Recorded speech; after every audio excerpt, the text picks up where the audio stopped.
आज के बुझारत में बाप दादा कभी भी नहीं कहा, हमेशा बाप और बाबा। बाप है 9 लाख वाला बाप और बापू जी हैं बाबा। बाबा मैंने दादा। तो बाबा ने कहा बच्चे, आप बच्चों के परिवर्तन का प्रोसेस चल रहा है। और कहाँ चल रहा है प्रोसेस? तो जहाँ चल रहा है ना, बापू जी चला रहे हैं ना, बापू जी कर रहे हैं ना काम, और बच्चे साथ में कर रहे हैं। जो बाप की श्रीमत पर चलते हैं बच्चे, वो यहाँ पर काम चल रहा है ना। प्रोसेस कहाँ चल रहा है? परिवर्तन का प्रोसेस क्या है ये भी नहीं उनको पता। तो उनको पता ही नहीं है कि हम क्या बोलते हैं। तो आप बच्चों के परिवर्तन का प्रोसेस चल रहा है, अर्थात दिव्य लाइट। अब दिव्य लाइट भी क्या होती है उन्हें पता। दिव्य प्रकाश,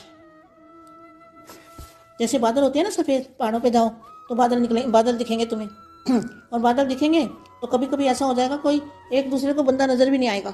कभी कभी ऐसा भी हो जाता है, कोई मकान भी नहीं नज़र आएगा, कुछ भी दिखाई नहीं देगा, ऐसा धुंध ज़बरदस्त आ जाती है। तो इसी तरह से जो दिव्य लाइट है, अर्थात दिव्य लाइट आपके परिवर्तन का कार्य कर रही है। मतलब दिव्य लाइट परिवर्तन का कार्य कैसे कर रही है? दिव्य लाइट की अनुभूति कर रहे हैं बच्चे। बच्चे, बेहद के बच्चे जो हैं वो दिव्य लाइट की अनुभूति कर रहे हैं। तो अनुभूति करेंगे तो आ भी जाएगी लाइट। तो दिव्य लाइट आपके परिवर्तन का कार्य करेगी। आपका एक एक संकल्प भी लाइट है। बोलो कितनी अच्छी बात लिखी है। जो आपका संकल्प है, उस संकल्प जो बेहद की कला के परम धाम से संकल्प छोड़ते हो, आत्मस्वरूप में रह के दादाजी का रूप धारण, दादाजी के सामने जाके जो संकल्प छोड़ते हो, बेहद की परम शांति का संकल्प डालते हो ना, तो वो संकल्प के अंदर क्या है? लाइट है। आपका एक एक संकल्प भी लाइट है।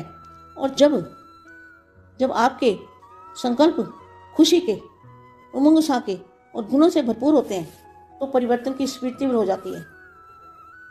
और जब आप भारी होते हो, उदास होते हो, दिलचकित हो जाते हो, चिंता या डर के संकल्प अर्थात किसी भी तरह का कोई भी नेगेटिव संकल्प परिवर्तन के प्रोसेस को स्लो कर देता है। स्लो कैसे होता है?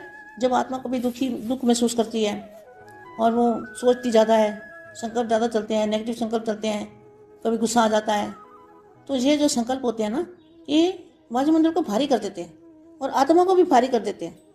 अगर निसंकल्प आत्मा होगी और जो हो रहा है उसको साक्षी होकर देखें। बच्चों को क्या करना है? जो भी हो रहा है उसको साक्षी होकर देखो।